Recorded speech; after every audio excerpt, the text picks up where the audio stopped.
vijana ambao wao wamesomea taaluma ya ukalimani wa lugha ya alama. Utasikia mengi kutoka kwao kuhusiana na kazi ambayo wanaifanya, changamoto zake na mafanikio.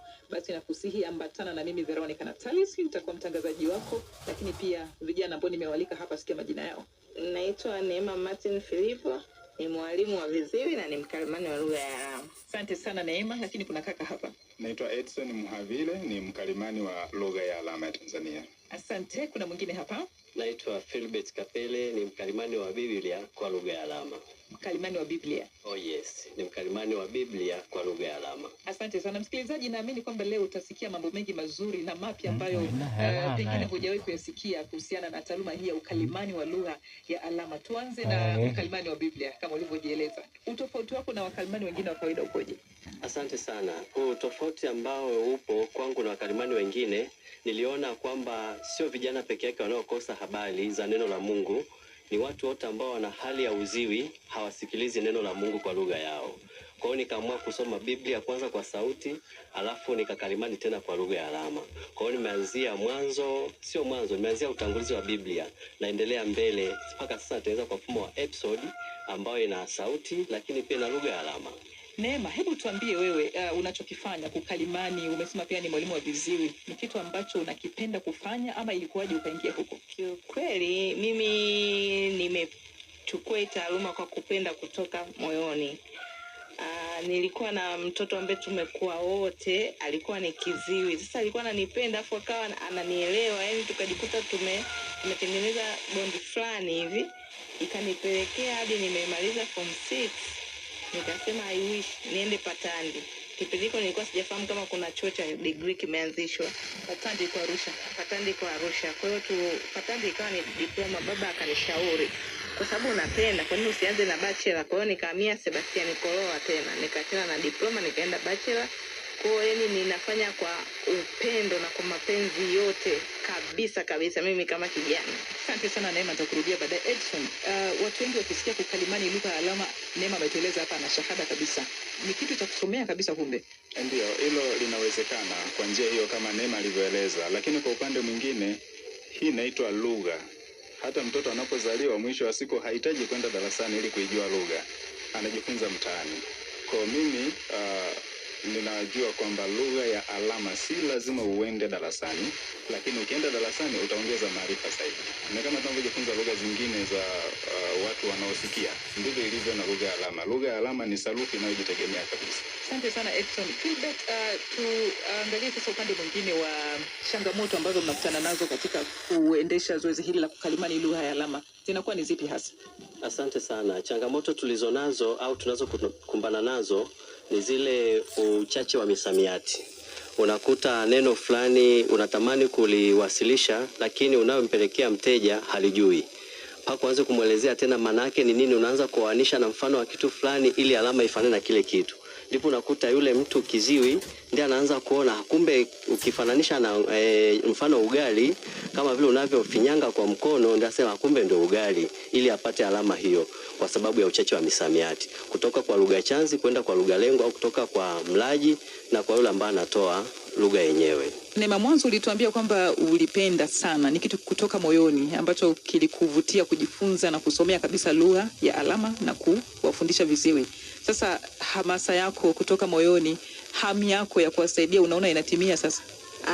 Ndio naona inatimia, kwa sababu mara ya kwanza nilikuwa ninafundisha sekondari, baadaye nikahamia msingi, ila ikawa ni shule yenye watoto wa kawaida mchanganyiko. Lakini kwa sasa hivi niko kabisa yani jikoni Buguruni viziwi, hakuna mwanafunzi anayesikia. Kwa mawasiliano yote ni kwa lugha ya Buguruni. Ni Dar es Salaam? Yes, Buguruni iko Dar es Salaam, inaitwa Buguruni, shule ya msingi Buguruni viziwi.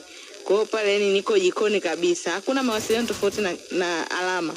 Mwanafunzi akikupa kichogo mpaka umkimbilie, ndipo unamkamata unampa maelekezo unataka kumpa. Kwa namshukuru Mungu yani nimefanikiwa kwa kweli kwa sasa hivi kwa kiasi kikubwa. Nina amani zote, yani nisipoenda shule kwanza nahisi naumwa. Kwa namshukuru Mungu katika hilo, kwa kweli namshukuru Mungu sana. Kaka Edson, unafikiri kwamba mahitaji ya viziwi Tanzania na kulinganisha na idadi ya walimu kama nyinyi ambao mmesomea lugha za alama yanatosha kuwahudumia? Kulingana na yale ninayoyafahamu bado haitoshi. Kwa haraka haraka naweza kusema wakalimani ni wengi, lakini bado hatutoshelezi mahitaji halisi ya walengwa wenyewe ambao ni viziwi. Tunatamani kwamba kila eneo ambako kiziwi yupo basi kuwe na mtu ambaye anaelewa lugha yake. Kwa mfano hivi karibuni nilienda eneo moja hapa Arusha, nikakutana na viziwi 3 katika eneo moja, lakini viziwi hao hawajai kutana mkalimani yoyote, na hivyo hawajui hata kutumia kwa ufasaha lugha yao wenyewe. Nirudi tena kwako kaka Philbert, tofauti na kukalimani kwenye makongamano, kwenye mikutano kama hivi, ni maeneo gani mengine ambapo unatoa huduma ya kukalimani? Asante sana. Huduma nyingine ninayotoa ni mahakamani pamoja na hospitali. Mahakamani nimekuwa nikitoa huduma ya ukalimani hasa kwa viziwi ambao huenda walitendewa vitendo vya ukatili. Kwa hiyo cha kwanza huwa tunakutana labda na aliyetendewa mtendwa, alafu ananieleza hicho kwa ametendewa, hasa kwa upande wa viziwi. Ananieleza, mimi nasimama kama hakimu, nasimama kama wakili, kwa sababu nakuwa najua anachosema, mimi ndo namwambia wakili au jaji, na mimi namwambia mteja kwamba anachosema ni nini. Pia hospitali nimekuwa nikitoa huduma kwa upande kwa wagonjwa ambao ni viziwi, akiwa na shida labda anaumwa anashindwa kumueleza daktari. Kwa mimi nilikuwa nikitumia pia hiyo njia kwamba anaumwa hiki na hiki, na pia daktari akieleza anamueleza tena kwamba anaumwa hiki na hiki. Yeah. Tunapoelekea tamati ya kipindi hiki, nirudi tena kwako Neema. Kwa mfano kuna kijana anakusikiliza, yuko shuleni labda sekondari, shule ya msingi, amevutiwa na kuwa mwalimu, kuwa mkalimani wa lugha ya alama. Unamshauri nini afanye? Awe na passion nacho. Kitu kikifanya kupenda kwako, sio kwa kulazimishwa. Yaani unakifanya na interest zote na nguvu zote, yani hautajali faida wala hasara. Yaani wewe utafanya tu with no benefit. Yaani chochote unafanya. Lakini pia waende shule wakasome.